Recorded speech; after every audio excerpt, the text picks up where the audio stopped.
This brings us to chapter 10, Throwing the Hammer. We are now taken back to school in the playground. Matilda is described as a very normal little girl, apart from her genius, and she's able to make connections with other pupils very easily and has made friends with a little girl called Lavender, and they like each other because they are both see each other as gutsy and adventurous. This gives us an idea of the tricks that will come later on in the book. They also meet a girl, an older girl, who's 5 years older than them, called Hortensia, and she is trying to impress the girls around the subject of Miss Trunchbull. This is all about the stories that are told, and then the introduction of Miss Trunchbull and how she interacts with the children.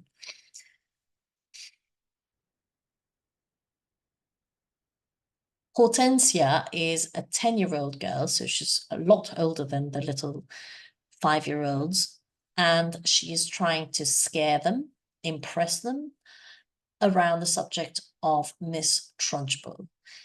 Her descriptions are much less censored than Miss Honey, who warned them to stay away from this impressive figure. And we like the way that Hortensia is building this image of Miss Trunchbull, and her part in this chapter brings everybody together on this theme of the power of fighting injustice. Let's go to the passage. "Have you met the Trunchbull yet?" Hortensia asked. "We've seen her at prayers," Lavender said, "but we haven't met her." "You've got a treat coming to you," Hortensia said. She hates very small children. She therefore loathes the bottom class and everyone in it. She thinks 5-year-olds are grubs that haven't yet hatched out. In went another fistful of crisps, and when she spoke again, out sprayed the crumbs. "If you survive your first year, you may just manage to live through the rest of your time here. But many don't survive. They get carried out on stretchers screaming. I've seen it often." Hortensia paused to observe the effect these remarks have on the two titchy ones. Not very much. They seemed pretty cool. So the large one decided to regale them with further information. We can't tell whether Hortensia's descriptions are real or just for the effect. The fact that she stops to gaze at the little girls to see their reaction and then decide to scale up the scariness of the stories makes you feel that she's just doing this to impress. However, at the same time, we have previous descriptions of Miss Trunchbull being pretty terrifying, so we also feel that this is probably true as well.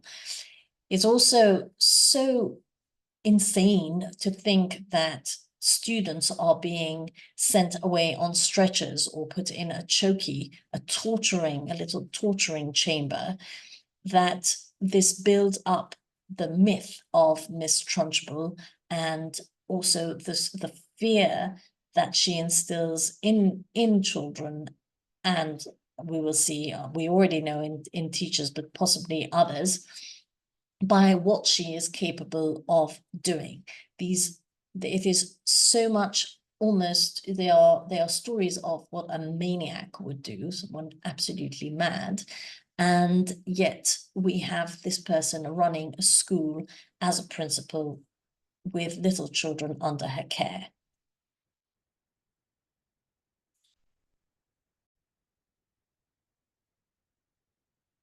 So throughout the chapter, the key themes remain how adults influence children, how children are affected by adults, and the power struggles between them and how they play against each other. And of course, the fighting of injustice. So Hortensia continues to bring up all of these stories and tricks that she's played on Miss Trunchbull, and it reminds us very much of the tricks that Matilda has played on her parents. She's described as almost in terms of a warrior. When they ask her to give her more, she says, "Oh, I can't remember all of them now." Hortensia said she spoke with an air of an old warrior who has been in so many battles that bravery has become commonplace. It's now, I've had so many trials and tribulations that, I can't remember them all.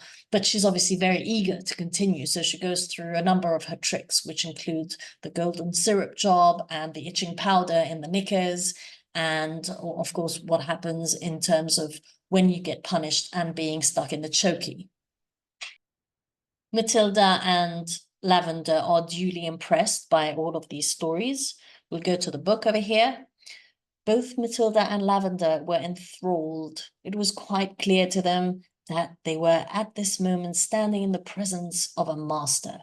Here was somebody who had brought the art of skullduggery to the highest point of perfection. Somebody, moreover, who was willing to risk life and limb in pursuit of her calling. They gazed in wonder at this goddess, and suddenly, even the boil on her nose was no longer a blemish, but a badge of courage.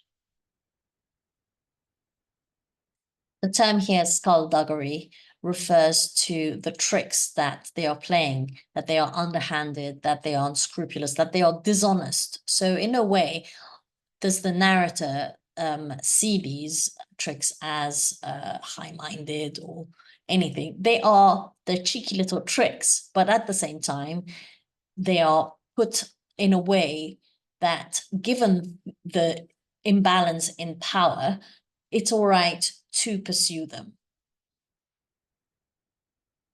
Hortensia pursuing these tricks, it doesn't necessarily get the kids anywhere. It doesn't change the reality of things, but in fact, it even gets her punished severely, which is where she is seen as someone who is willing to risk life and limb in pursuit of her calling. So it's this warrior effect again, but it does give her other power.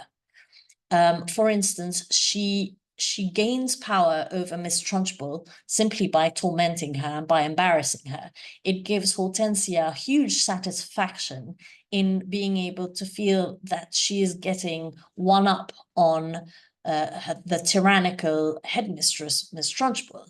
And also the fact that she's able to speak about these stories gets her social power amongst at least the younger kids, as we see in this chapter, that she's seen as cool and powerful and admirable to the younger kids. We also see these stories as very powerful in terms of being able to bring courage to the children. Through them, they are inspired to continue this legacy of pursuing Miss Trunchbull's harassment. Even they further the cause of tormenting her, and they show that these tricks are admirable at the end of the day, even though their effect is negligible, very much like Matilda's tricks on her parents. As long as the victim, in this case Miss Trunchbull, ends up annoyed and embarrassed, this is good enough for the children to feel some form of justice. This notion of fighting injustice is, from the beginning to the chapter, as Hortensia continues with her stories, is scaled up further and further and further, to the point that it brings the level up to great wars such as crusades. Let's go to the book here. So Matilda, "It's like a war," Matilda said, overawed. You're darn right. It's like a war, Hortensia cried, and the casualties are terrific. We are the Crusaders, the gallant army fighting for our lives with hardly any weapons at all, and the Trunchbull is the Prince of Darkness, the foul serpent, the fiery dragon with all the weapons at her command. It's a tough life. We all try to support each other. The wording, the metaphors of war go a long way in explaining and validating the way that they are fighting against this great tyrannical person in their lives, in Miss Trunchbull. So she is a horror and a terror, and even though their pranks have no great effect, they are still valid and they are excused. The other thing is that this language legitimizes the children's struggle. It is fine to be behaving in this way, given who their opponent is and how strong she is, and how they describe the Prince of Darkness, the foul serpent, the fiery dragon. And she has all the weapons and they have none. And obviously, it also elevates their cause, let's say. And this also is a way of the narrator saying that they have the power and they are in the right in trying to fight against these oppressive adults in their lives. The other thing that this does is having this great enemy also serves as a way to bind the community against her. So everybody is fighting all together. So the student body is closer in order to fight this injustice. And that once again shifts the supposed hierarchy of adults versus children and brings them together to fight the same goal and fight Miss Trunchbull in order to torment her as much as possible.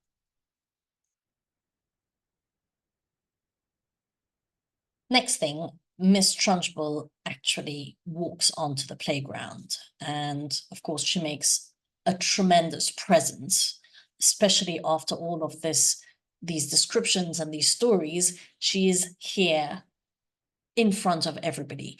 And the description doesn't fail to portray her as awe-inspiring. So it's the gigantic figure of Miss Trunchbull, and she walks in menacing strides. And basically what happens is there is a little girl called Amanda Thripp, and this ties up with the misogyny that we saw earlier in her discussion with Miss Honey.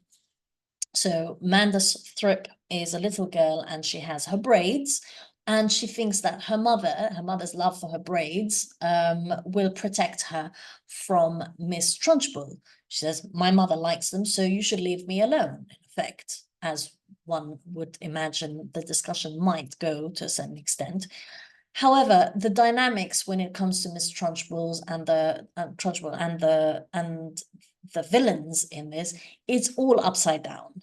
And she has no respect for parents' authority over their children or anyone, basically. It is her will or nothing. And this is similar a bit to Mr. Wormwood, where he is so proud and so full of himself that it's his word and everybody else is a fool. Now, Miss Trunchbull's hatred of the pigtails had come up earlier, as we said, with Miss Honey. She is extremely sexist, and these pigtails are very symbolic of little girls that we know she despises. She hates them more, definitely more than little boys. She seems to dislike all children, but it's the little girls, the ones that she wants to squash, are basically her prime target. And we see this in as the scene develops, where she basically uses Amanda Thripp for having pigtail and throws her right away, which is her favorite sport, throwing the hammer. Through this scene, we see Miss Trunchbull not beyond the myth, beyond the stories, in all her horror. And this obviously makes you understand the extent of the power that she has over the students is tremendous.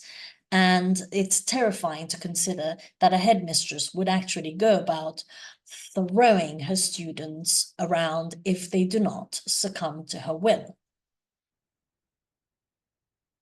Let's go to the final passage of this chapter. The Trunchbull stood in the playground, dusting off her hands. Not bad, she said, considering I'm not in strict training. Not bad at all. Then she strode away. She's mad, Hortensia said. But did the parents complain? Matilda asked. Would yours? Hortensia asked. I know mine wouldn't.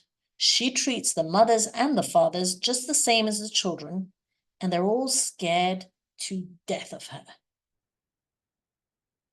We have now seen Miss Trunchbull act as she has been described in her full violence. She deprives students of their bodily autonomy, of their dignity, and it doesn't stop at that. It apparently goes on to the influence and power that she has over their parents, mothers and fathers, who can't even defend their children because they are so terrified of her. And she uses this terror, she uses even physical violence, as we have seen, in order to keep her power over others.